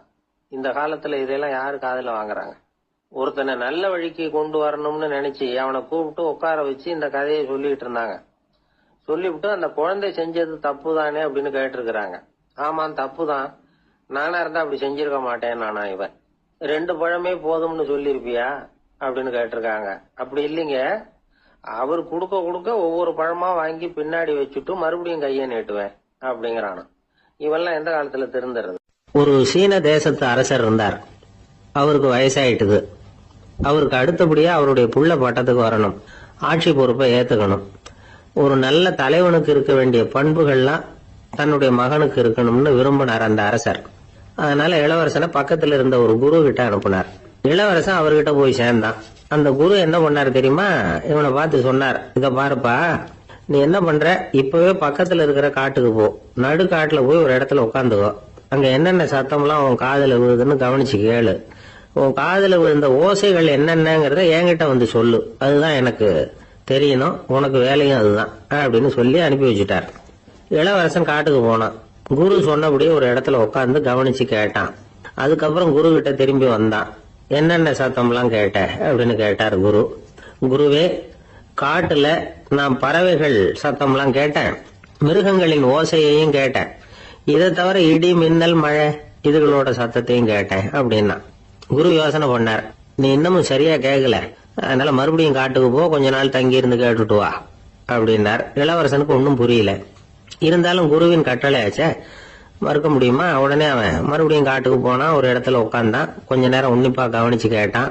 சில நாள் கழிச்சு குரு கிட்ட திரும்பி வந்தான். குருவே, இந்த தடவை சில துல்லியமான சத்தங்களை எல்லாம் கேட்டான். தேனி பறக்கிற சத்தம், நீரோடையின் மெல்லிய ஓசை, இதெல்லாம் கேட்டேன்னா. குரு சிரிச்சார். நீ மறுபடியும் காட்டுக்கு போ, இன்னும் சில நாள் அங்க இரு, முழுமையா கவனமா கேட்டுட்டு வா அப்படின்னு சொல்லி அனுப்பி வச்சுட்டார். இளவரசனுக்கு குழப்பம் அதிகமாயிட்டுது. ஒண்ணுமே புரியல. மறுபடியும் காட்டுக்கு போனான். மௌனமா ஒரு இடத்துல உட்காந்துட்டான். அப்படியே தியானத்துல ஆழ்ந்துட்டான். சில நாள்ல அவனுக்கு இதுவரை கேட்காத ஓசைகள்லாம் கேட்க ஆரம்பிச்சுட்டு, இதைத்தான் நான் கேட்கணும்னு என்னுடைய குரு எதிர்பார்த்திருக்கிறாருங்கிறத புரிஞ்சுக்கிட்டான். உடனே குரு கிட்ட ஓடனான். குருவே, இந்த தடவை காதுகளுக்கு கேட்க முடியாத சில ஓசைகளை கூட என்னால உணர முடிஞ்சுது. பூ மலருகிற ஓசை, சூரியனால பூமி சூடாகிறப்ப எழுகிற ஓசை, காலை பனித்துளி இந்த புல்லுலாம் குடிக்கிற ஓசை, இது எல்லாம் என்னால நல்லா கேட்க முடிஞ்சுது அப்படின்னா. குருவுக்கு இப்பதான் திருப்தி ஏற்பட்டுதான். இளவரசனை பார்த்து சொன்னார், இந்த பாருப்பா, இப்பதான் நாட்டை ஆளுகிற தகுதி உனக்கு வந்திருக்குது அப்படின்னு சொல்லி அதுக்கு விளக்கமும் கொடுத்தாராம். எந்த அரசன் தன்னுடைய மக்களின் எதையும் பேசுகிற மௌன மொழிய மௌன வார்த்தைகளை கேட்கிறானோ அவன் தான் ஆள தகுதி உள்ளவன். எந்த அரசன் தன்னுடைய மக்களின் உணர்ச்சிகளை உண்மையா உணர்றானோ அவன் தான் முதன்மையான அரசன். போலி வார்த்தைகளை மட்டும் கேட்டுட்டு பல மௌன ராகங்களை காதுல வாங்கிக்காதவன் அரசனே இல்லை. எந்த நாட்டுல எப்போ ஒரு அரசன் தன்னுடைய மக்களின் உணர்ச்சிகளை கேட்க மறுக்கிறானோ அன்னையிலிருந்து அந்த நாடு அழிய தொடங்குது அப்படின்னு அர்த்தம். இதுதான் அந்த குரு இளவரசனுக்கு போதிச்சது. வாயால பேசுறத மட்டும் கேட்டு ஏமாறக்கூடாது, உணர்ச்சிகளையும் கேட்கறதுலதான் மனப்பக்குவம் உண்டாகும். மக்கள் உணர்ச்சிகளை புரிந்து கொள்ளாத அரசர்கள் நீடிச்சிருக்க முடியாது. அது மாதிரி நாடுகள்ல அடிக்கடி குழப்பம் தான் உண்டாகும். அப்படி இருந்தா அடிக்கடி ஆட்சி மாறிட்டு இருக்கும். அப்படிப்பட்ட ஒரு தேசம், அங்க ஒரு சிறைச்சாலையில 3 கைதிகள் பேசிக்கிட்டு இருந்தாங்க. ஒருத்தன் சொன்னான், நான் இந்த நாட்டு ராஜாவை எதிர்த்து பேசிக்கிட்டு இருந்தேன், அதனால என்ன புடிச்சு கொண்டாந்து இங்க போட்டுட்டாங்க அப்படின்னா ஒருத்தன். இன்னொருத்தன் சொன்னான், நான் இந்த நாட்டு ராஜாவை ஆதரிச்சு பேசிக்கிட்டு இருந்தேன், அதனால என்ன புடிச்சு கொண்டாந்து இங்க தள்ளிவிட்டாங்க அப்படின்னா. அது சரி, நீ என்ன தப்பு பண்ண அப்படின்னு சொல்லி 3வது ஆளை பார்த்து இவங்க கேட்டாங்க. அதுக்கு அந்த ஆளு சொல்றான், நான் தான் இந்த நாட்டு ராஜா அப்படின்னா. துருக்மேனியாவில் அஷ்காபாத் அப்படின்னு ஒரு நகரத்துல ஒரு புவியியல் விஞ்ஞானி இருந்தார். அவரு ஒரு நாய்க்குட்டி வளர்த்தார். ஒரு நாள் முன்னிரவு நேரம் ஒரு மேஜைக்கு முன்னாடி உட்காந்து அந்த விஞ்ஞானி ஏதோ கணக்கு போட்டுக்கிட்டு இருக்கிறார். அவருக்கு ஒரு சின்ன பெண் குழந்தை, அது தொட்டில தூங்கிட்டு இருக்குது. அந்த நாய்க்குட்டியும் ஒரு மூலையில படுத்து அது பாட்டுக்கு தூங்கிட்டு இருந்தது. ஒரே அமைதி. அந்த நேரத்தில் திடீர்னு அந்த நாய்க்குட்டி துள்ளி எழுந்திருச்சுது. நேராக குழந்தைகிட்ட ஓடிச்சு. அந்த குழந்தைய அது போட்டிருந்த ட்ரெஸ்ஸோட சேர்த்து கவ்வி தூக்குச்சு. தூக்கிக்கிட்டு வாசல் பக்கம் ஓடிச்சு. நாய்க்குட்டி குழந்தைய கவ்வி தூக்க முடியுமாங்கிற சந்தேகம் உங்களுக்கு இல்லையா? நீங்கள் நம்மூர் நாய்க்குட்டியவே பார்த்து பழக்கப்பட்டிருக்கீங்க, அதனால நம்புறதுக்கு சிரமமாக இருக்கும். அந்த ஊர்ல எல்லாம் அது ரொம்ப ஸ்ட்ராங்காக இருக்கும், ஒரு ஏதோ கண்ணுக்குட்டி மாதிரி இருக்கும். விஞ்ஞானி அதை பார்த்துட்டார். உடனே அந்த நாய்க்கு வெறி பிடிச்சிட்டுதுன்னு முடிவு பண்ணிட்டு தன்னோட கை துப்பாக்கி எடுத்துக்கிட்டு ஓடி வந்தார். அவர் வெளியில வந்து நாய்க்குட்டி எங்க அப்படின்னு பார்த்து தேடுறார். அந்த நேரத்தில் அந்த வீடு வந்து இடிஞ்சு விழுது. காரணம் பூமி அதிர்ச்சி. இப்படி பூமி அதிர்ச்சி உண்டாக போகுதுங்கிறது அந்த நாய்க்குட்டிக்கு முன்னாடியே தெரிஞ்சு போச்சு. அதுதான் குழந்தைய தூக்கிட்டு வெளியில ஓடி வந்திருக்குது. அது மூலமா அந்த குடும்பத்தையே காப்பாத்தி இருக்குது அந்த நாய்க்குட்டி. இந்த சம்பவம் நடக்கிறதுக்கு 3 நாளைக்கு முன்னாடியே சில பிராணிகளுக்கு இப்படி நடக்க போகுதுங்கிறது தெரிஞ்சிருக்குதான். ஆமா, அந்த நகரத்துல 3 நாளைக்கு முன்னாடியே பாம்பு, பல்லி இதெல்லாம் அது தங்கியிருந்த வலையை விட்டு வெளியில ஓடி வந்துட்டுது. அதே மாதிரி அங்கிருந்த புறாவெல்லாம் பறந்து போயிடுச்சான். இதே மாதிரி யுகோஸ்லோவியாவில் கூட ஒரு நகரம், அங்க ஒரு நாள் ராத்திரி ஒரு மிருக காட்சி சாலையில திடீர்னு ஒரு பெரிய கலவரம், கூச்சல், குழப்பம். அங்க இருந்த கழுதை, புலி, யானை, பறவை எல்லாம் கண்ணாபின்னான்னு கத்த ஆரம்பிச்சுட்டுது. நேர் யானை அதுக்குன்னு போடப்பட்டிருந்த தடுப்பையே தாண்டி குதிச்சு வெளியில வந்துட்டுதான். மறுநாள் தான் எல்லாருக்கும் விஷயம் புரிஞ்சுது. அடுத்த நாள் காலையில அங்க பூமி அதிர்ச்சி உண்டாயிட்டுது. இப்ப பாருங்க, அதாவது மனுஷனை போய் தீர்க்க தரிசி அது இதுன்னு சொல்லிட்டு இருக்கிறோம். இவனை விட அது பரவாயில்லைன்னு தோணுது. அதாவது மிருகங்கள் ஒன்று நடக்க போகுதுங்கிறத முன்னாடியே புரிஞ்சுக்குதே. சரி, இதெல்லாம் எப்படி அது முன்கூட்டி புரிஞ்சுக்குது? அதுதான் படைப்பு ரகசியம். அதை கண்டுபிடிக்கிறதுக்கு தான் மனுஷன் வந்து ஆராய்ச்சி பண்ணிட்டு இருக்கிறான். விஞ்ஞானிகளோட ஆராய்ச்சியெல்லாம் ஒரு பக்கம் இருக்கட்டும், வீட்டுக்குள்ளேயே சில ஆராய்ச்சி பண்ணி பாருங்களேன். இப்ப சில யோசனை சொல்லி அதை சோதனை பண்ணி பாருங்க அப்படின்னு ஒருத்தர் சொன்னாராம். அதாவது இப்ப மழை வருமா வராதா அப்படின்னு தெரிஞ்சுக்கணுமா, உடனே ஒரு பூனைக்குட்டி பின்னாடியே மெதுவா போய் அது என்ன செய்யுதுன்னு கவனிச்சு பார்க்கணும். பூனைக்குட்டி தன்னோட பாதத்தினால சுகத்துல வந்து அப்படி கீறிக்கிட்டு இருக்கும். அப்படி கீறினா கண்டிப்பா மழை வரும். சில சமயம் பூனைக்குட்டி அப்படியே மல்லாந்து படுத்துக்கிட்டு பாதத்தை உயர தூக்கும், அப்படியும் எப்படியும் புரளும். இப்படி செஞ்சதுன்னா அன்னைக்கும் மழை இருக்காது. அதனால முன்னாடி இருந்தது மழை வர்றதுக்கு அறிகுறி, இது மழை இல்லைங்கிறதுக்கு அறிகுறி. பறவைகள், பிராணிகள் இதுகளோட நடவடிக்கைகளை பார்த்துட்டு அதையெல்லாம் அடிப்படையாக வச்சு தான் காலநிலையை கண்டுபிடிக்கிற கருவிகளை கண்டுபிடிச்சிருக்கிறாங்க. வாத்து இருக்குல்ல, சில சமயம் தன்னோட அழகை தன்னோட இறகுகளில் அப்படியே புதைச்சிக்கும். அப்படி செஞ்சா குளிர்காலம் வரப்போகுதுன்னு அர்த்தம். பருவநிலை குளிரா மாறப்போகுதுங்கிறதுக்கு இதுதான் அறிகுறி. சிட்டுக்குருவி இருக்குதுல்ல, அதெல்லாம் புழுதியில் உழுந்து புரளும், சிறகுகளை வந்து படபடன்னு அடிச்சுக்கும். அப்படி செஞ்சா மழை வரப்போகுதுன்னு அர்த்தம். ஒன்று மட்டும் நாம் நல்லா தெரிஞ்சுக்கணும், இயற்கையின் சீற்றம்னு சொல்றோம் இல்லையா, இயற்கை ஏன் நம்ம மேல கோவப்படுது? இயற்கையை நாம அனுசரிச்சு போறதில்ல, அதனால கோவப்படுது. காடுகளை அழிக்கப்படாது, விலங்குகளை கொல்லப்படாது, இயற்கை ஏற்படுத்தி வச்சிருக்கிற சமநிலையை கெடுக்கப்படாது. அதை புரிஞ்சுக்கிட்டு வாழ்ந்தோம்னா பூமியும் நடுங்காது, நாமளும் நடுங்க வேண்டிய அவசியம் இருக்காது. ஒருத்தர் இருந்தார், சாராய கடைக்கு போனாராம், நிறைய சாப்பிட்டார். அப்புறம் சொன்னார், இது ரொம்ப அற்புதமான சரக்கு போல இருக்கு, உள்ள போன உடனே இந்த பூமியே நடுங்கிறது மாதிரி இருக்கு எனக்கு அப்படின்னாராம். இதுக்கு கடைக்காரர் சொல்லியிருக்கார், நீங்க சாப்பிட்டது வெறும் பச்சை தண்ணி தாங்க, இப்ப ஏற்பட்டிருக்கிறது நிஜம் பூமி அதிர்ச்சி அப்படின்னு. காசியில் இருக்கிற கடவுள் காசி விஸ்வநாதர், அங்க இருக்கிற தேவி காசி விசாலாட்சி. இவங்க 2 பேரும் ஒரு நாள் பேசிக்கிட்டு இருந்தப்போ கடவுள் சொன்னார், இந்த மனிதர்களை நாம ரொம்பவும் நம்பிக்கையோட தான் படைச்சிருக்கிறோம், இருந்தாலும் அவங்களுக்கு தான் நம்பிக்கை இல்லை, எதுலேயும் ஒரு உண்மையான நம்பிக்கை இல்லாமல் வாழ்ந்துகிட்டு இருக்கிறாங்க அப்படின்னார். என்ன அப்படி சொல்றீங்க?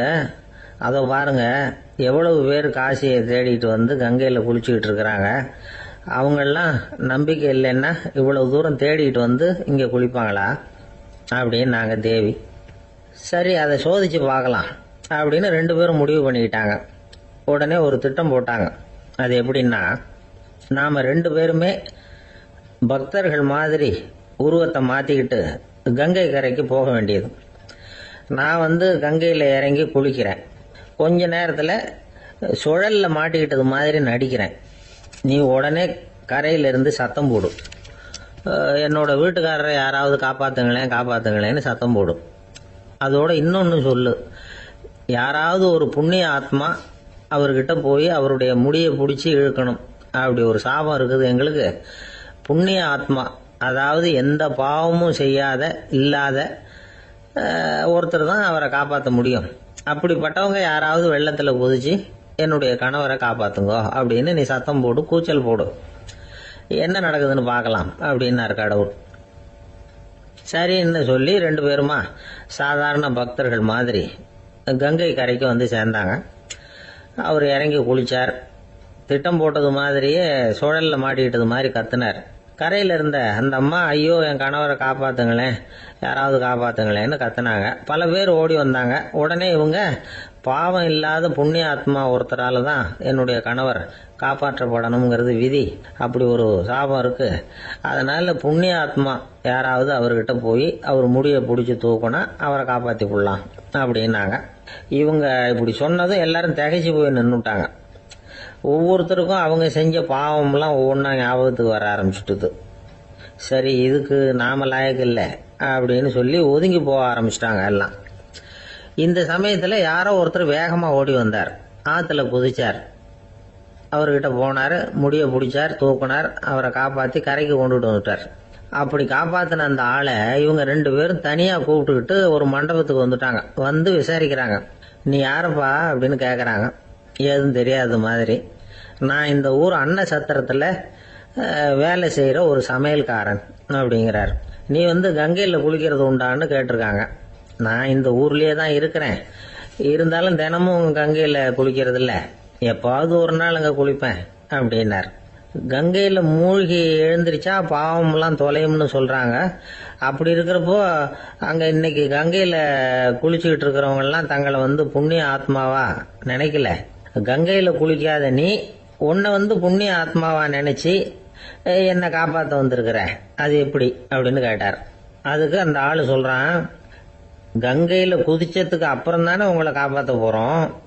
அப்படி குதிக்கும் பொழுது என்னுடைய பாவம்லாம் போயிருக்கும்ல, நான் புண்ணிய ஆத்மாவா ஆயிருப்பேனே, அதனாலதான் துணிஞ்சு வந்து உங்களை காப்பாத்தினேன் அப்படின்னா. கடவுளும் தேவியும் அவனுக்கு வந்து காட்சி கொடுத்தாங்களாம். இப்படி ஒரு கதை உண்டு. அதாவது கங்கையில குளிச்சுக்கிட்டு இருக்கிறவங்களுக்கே தங்களுடைய பாவம் போகுங்கிற நம்பிக்கை பரிபூர்ணமா இல்லை. குளிக்காத ஒருத்தனுக்கு அந்த நம்பிக்கை இருந்தது. அதனால அவனால கடவுளை பார்க்க முடிஞ்சது. கடவுளை வந்து நாமளும் பார்க்க முடியுமா முடியாதா அப்படிங்கிற குழப்பம்லாம் நமக்கு வேண்டியதில்லை.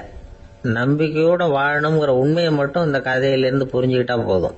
ஏன்னா இந்த கதையை கேட்டுட்டு ஒரு நண்பன் குதர்க்கமா ஒரு கேள்வி கேட்டான்.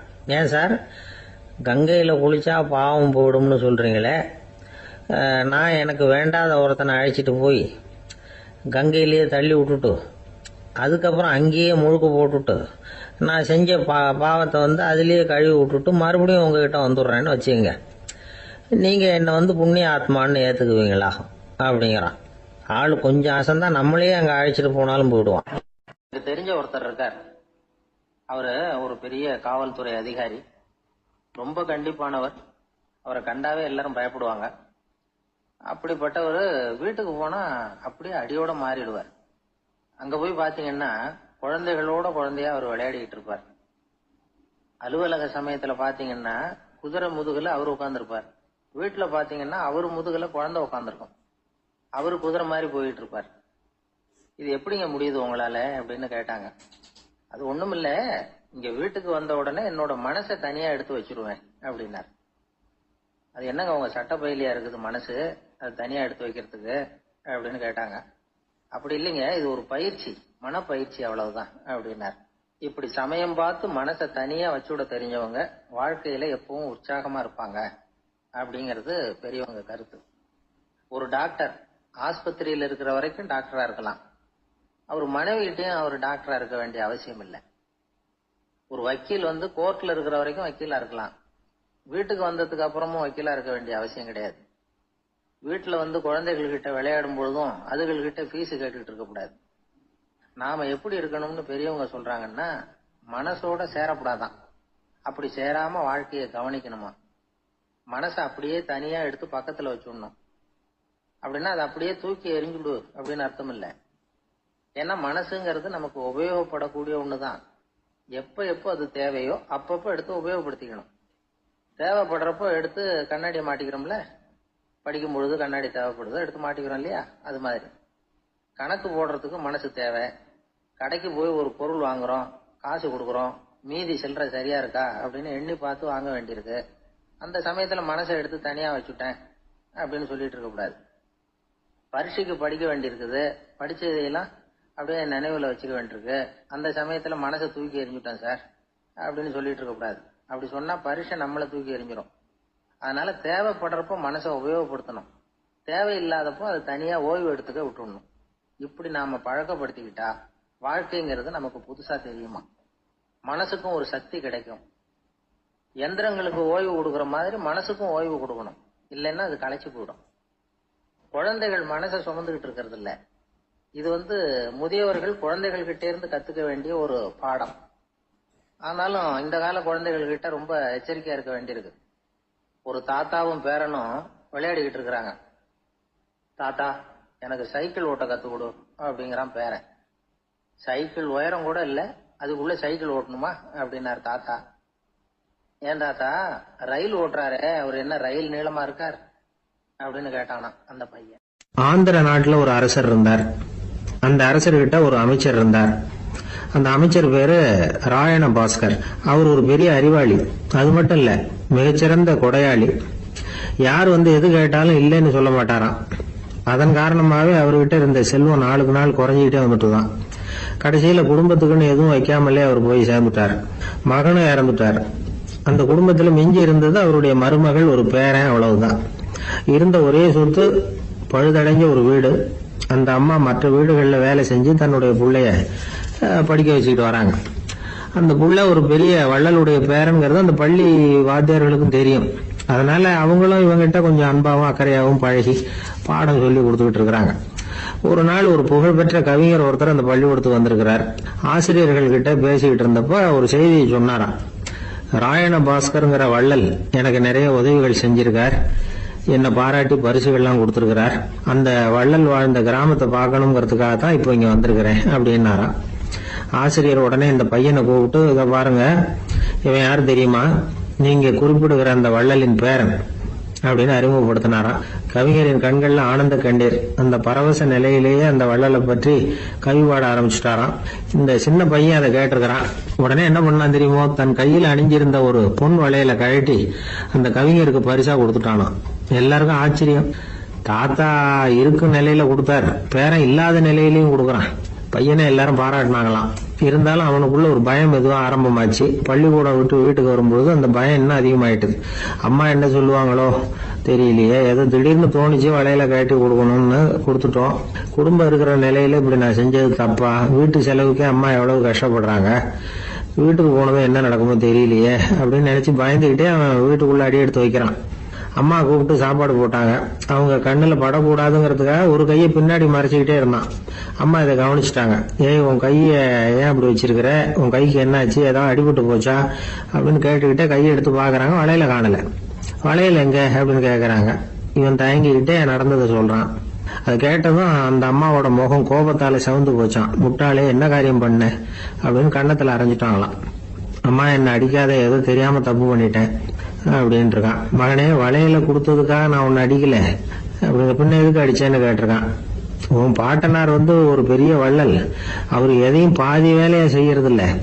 அவருடைய பேரை நீ அரைகுறை வேலை செஞ்சுட்டு வந்திருக்கிற அப்படின்னாங்களாம். என்னம்மா சொல்றேன் இருக்கான். நீ ஒரே ஒரு வளையல மட்டும்தானே கட்டி கொடுத்துருக்குற. கொடுக்கறதா இருந்தா ரெண்டையும் சேர்த்துல கொடுத்துருக்கணும். அதுதானே உங்க தாத்தாவுக்கு பெருமை அப்படின்னாங்களாம். அம்மா, தெரியாம செஞ்சுட்டேன், உங்ககிட்டயும் அரை வாங்கிட்டேன் அப்படி இப்படின்னு அவன் சொல்லியிருக்கிறான். இப்போ அம்மா கொஞ்சம் இருங்க, அந்த கவிஞர் இன்னைக்கு நம்ம ஊர்ல தான் தங்கி இருப்பாரு.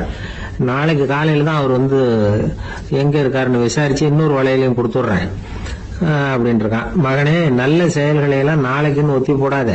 நாளைக்கு என்ன நடக்குங்கிறது யாருக்கு தெரியும்? இப்பவே போ, எங்க இருக்காருன்னு பாரு அப்படின்னு இருக்காங்க. மகன் புறப்பட்டான். பள்ளி ஆசிரியர்கிட்ட போய் கேட்டானா அந்த கவிஞர் எங்க இருக்காருன்னு. அவர் சொன்னாராம். உடனே போய் அவர் இருக்கிற இடத்துல கதவை தட்டியிருக்கான். ராத்திரி நேரத்துல இவனை கண்டதும் அவருக்கு ரொம்ப ஆச்சரியம். இவன் இன்னொரு கை வளையலையும் எடுத்து நீட்டியிருக்கான். அவர் திகைச்சு போய் நிக்கிறார். அவரால் என்ன பண்றதுன்னே தெரியல. ஆனந்த கண்ணீர். இது பெரியவர்கள் கூற கேட்ட ஒரு வரலாறு. இன்னைக்கு இப்படிப்பட்டவங்களை பார்க்க முடியுமா? வறுமை வள்ளல் தன்மையை ஒன்று செய்து விடாதுங்கிறதுக்கு இது ஒரு உதாரணம். ஒருத்தன் இன்னொருத்தனை பார்த்து கேட்டானா, எங்க தாத்தா உங்க தாத்தாவுக்கு 100 ரூபா கடன் கொடுத்திருக்கிறார், அதை எப்ப திருப்பி கொடுக்க போறேன்னு. கவலைப்படாத, எங்க பேரன் அதை உங்க பேரன்ட்ட திருப்பி கொடுத்துருவான் அப்படின்னு நானா. ஒரு ஊர்ல ஒரு பெரியவர் இருந்தார். அவர் ஒரு குரு.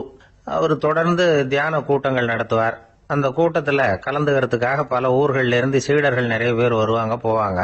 ஒரு நாள் அங்க கூட்டம் நடந்துகிட்டு இருக்குது. அந்த சமயத்துல சீடர்கள்ல ஒருத்தன் என்னத்தையே திருடி விட்டான். மற்ற சீடர்கள் அதை கவனிச்சுட்டாங்க. இவன் ஆப்பிட்டுக்கிட்டான். கூட்டம் முடிஞ்ச பிற்பாடு இவன் திருடின விஷயத்த அந்த பெரியவர்கிட்ட போய் சொன்னாங்களாம். அவர் கவனத்துக்கு கொண்டுகிட்டு போனாங்க. ஆனா அவர் இத காதிலே போட்டுக்கல, கண்டுக்கவே இல்லை. போய் சொன்ன சீடர்களுக்கெல்லாம் ஏமாத்தமா போயிட்டுது. என்ன இது, இவ்வளவு தூரம் நாம கண்டுபிடிச்சு போய் சொல்றோம், அவரு கண்டுக்கவே மாட்டேங்கிறாரே அப்படின்னு ஒரு மாதிரி ஆயிட்டாங்க. இருந்தாலும் அதை பத்தி ஒண்ணுமே சொல்லிக்கல, பேசாம இருந்துட்டாங்க. கொஞ்ச நாள் ஆச்சு. அதே ஆளு மறுபடியும் ஒரு திருட்டுல மாட்டிக்கிட்டான். சீடர்கள் மறுபடியும் அந்த குரு கிட்ட விஷயத்த சொன்னாங்க. அவர் அப்பவும் வழக்கம் போல சும்மாவே இருந்துட்டார். இவர் இப்படி இருக்கிறத பார்த்ததும் அந்த சீடர்களுக்கு கோபம் வந்துட்டுது. உடனே அந்த சீடர்கள்லாம் ஒண்ணு கூடி பேசினாங்களாம். எல்லாருமா சேர்ந்து ஒரு விண்ணப்பம் தயார் பண்ணாங்க. அதை குருநாதர்கிட்ட கொண்டுட்டு போய் கொடுத்தாங்க. அந்த விண்ணப்பத்துல இவங்க என்ன எழுதியிருக்கிறாங்க தெரியுமா? குருநாதர் அவர்களே, உடனே திருடனவன் மீது சட்ட நடவடிக்கை எடுக்கணும். நீங்க அப்படி அவனை இங்க சேர்க்கப்படாது. நீங்க சேர்த்தீங்கன்னா நாங்க இங்க இருக்கிறத பத்தி யோசிக்க ஆரம்பிச்சிருவோம். அவனை இந்த மடத்தை விட்டே துரத்தி பண்ணணும். நீங்க அவனை வெளியில அனுப்புங்க, இல்லைன்னா நாங்க அத்தனை பேரும் வெளியில போயிடுறோம். இப்படிதான் அந்த விண்ணப்பத்துல எழுதியிருக்கிறாங்க. குரு அந்த விண்ணப்பத்தை வாங்கி படிச்சு பார்த்தார். அதுக்கப்புறம் அதை எழுதின அத்தனை பேரையும் கூப்பிட்டாரு. எல்லாரும் இப்படி வாங்கன்னாரு. வந்தாங்க. இப்படி என் எதிரில் உட்காருங்கன்னார். உட்கார்ந்தாங்க. அப்புறம் சொன்னார், இதை பாருப்பா, நீங்க எல்லாரும் புத்திசாலிகள். உங்களுக்கு எது நல்லது எது கெட்டதுங்கிறது நல்லா தெரியும். நீங்க மேற்கொண்டு ஏதாவது படிக்கணும்னு நினைச்சா வேற எங்க வேணும்னாலும் போகலாம். அதுக்கு நான் தடை சொல்ல மாட்டேன். ஆனா உங்களால குற்றம் சாட்டப்பட்ட அவன் இருக்கானே, அவன் எப்படின்னா அவனுக்கு எது நல்லது எது கெட்டதுங்கிறதெல்லாம் தெரியாது. அதனாலதான் திருடுறான். நீங்க சொல்றது மாதிரி அவனை அடிச்சு துரத்தி விடுறோம்னு வச்சுங்க, அவனுக்கு எப்படி நல்லது கெட்டது தெரியும்? அவனுக்கு அதை யாரு சொல்லி கொடுக்கறது? அதனால இங்கேயே இருக்கட்டும், அதுதான் சரி. இதுக்காக நீங்க எல்லாரும் என்னை விட்டுட்டு போனாலும் சரி, அவனை நான் விரட்ட மாட்டேன் அப்படின்னு விட்டாரான். இவ்வளவையும் திருடனை அந்த சீடன் கேட்டுக்கிட்டே இருந்திருக்கான். அவன் கண்கள்ல கண்ணீர். அப்படியே எழுந்திரிச்சு வந்தான். குரு காலில் விழுந்தான். அவன் கண்ணீரில் அவனது தீமை கழுவப்பட்டது அப்படிம்பாங்க. அதாவது சீடர்களுக்கு அந்த குருவோட பெருமை அப்பதான் புரிஞ்சுதான். ஒரு நல்ல ஆசிரியர் இருக்காருன்னு வச்சுங்க, நல்லா படிக்கிற பையனுக்கு தான் பாடம் சொல்லி கொடுப்பேன்னா அது என்ன பெரிய விஷயமா? மோசமா படிக்கிறவனையும் மாத்தி காட்டுறேங்கிறது தான் பெருமை. இந்த காலத்து குரு ஒருத்தர் ஒரு ஆசிரமம் வச்சு நடத்திட்டு வந்தார். நிறைய பேர் தினம் வருவாங்க போவாங்க. ஒரு நாள் ஒருத்தன் வந்தான். அந்த குரு முன்னாடி போய் நின்னான். ஐயா, என்ன உங்க சீடனா ஏத்துக்கணும்னா. அந்த குரு நிமிர்ந்து பார்த்தார். உன்னுடைய நோக்கம் என்னன்னு கேட்டார். ஐயா, உங்ககிட்ட கொஞ்ச நாள் இருந்தேன்னா நல்ல பழக்க வழக்கங்களை கத்துக்கலாம். அதுக்கப்புறம் வெளியில போய் ஒரு நல்ல தொழில் தொடங்கி வாழ்க்கையில முன்னுக்கு வரணுங்கிறது தான் என்னோட நோக்கம் அப்படின்னா. நீ சொல்றது சரி, ஆனா உன்னால இங்க நல்ல பழக்க வழக்கங்களை கத்துக்க முடியலன்னு வச்சுக்கோ, அப்ப என்ன பண்ணுவேன் அப்படின்னு கேட்டார் அவர். அப்படி ஆச்சுன்னா என்ன, உங்களை மாதிரியே ஒரு ஆசிரமம் ஆரம்பிச்சு அதுக்கு குருவா இருந்துட்டு போறேன் அப்படின்னா. ஜப்பான்ல உள்ள ஒரு புத்த விகாரை, அங்க ஒரு வயசான பௌத்த குரு தங்கி இருக்கிறார். ஒரு நாள் ராத்திரி கடுமையான குளிர். அவரால் தாங்க முடியல. பார்த்தார், மரத்துல செஞ்ச புத்த சிற்பங்கள் அங்க நிறைய இருந்தது. அதுல ஒன்ன எடுத்து அதுக்கு தீ மூட்டி அந்த நெருப்புல குளிர் காஞ்சிக்கிட்டு இருக்கிறார். மர சிற்பம் தீ வச்சதும் படபடன்னு வெடிக்க ஆரம்பிச்சுட்டுது. அந்த சத்தத்தை கேட்டதும் அந்த புத்த விகாரையின் குருக்கள் வெளியில ஓடி வந்தார். இவர் ஆனந்தமா குளிர் காஞ்சிக்கிட்டு இருக்கிறார். அவரால் பொறுத்துக்க முடியல. தெருவில் தெரிஞ்சுக்கிட்டு இருந்த அந்த பெரியவரை இங்க தங்க அனுமதிச்சதே அவரு தான். இவர் இப்படி பண்றாருன்னு நினைச்சுக்கிட்டே அவரை கோபமா பார்த்தார். ஏன் இப்படி கோபமா பாக்குறீங்க, இப்படி உட்காருங்க அப்படிங்கிறாரு இவர். அவருக்கு இன்னமும் கோபம் வந்துட்டுது. எங்கள் கடவுளை எரிச்சுட்டீங்களே அப்படின்னு சத்தம் போட்டாராம்.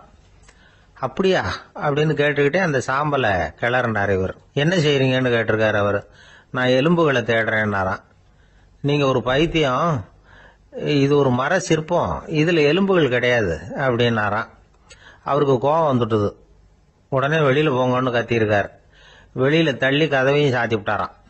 மறுநாள் காலையில கதவை திறந்து பார்த்தா அந்த வயசான பெரியவர் ஒரு மைல்கல் மேல சில காட்டு பூக்களை வச்சு புத்தம் சரணம் கச்சாமின்னு சொல்லிக்கிட்டே இருக்கிறார்.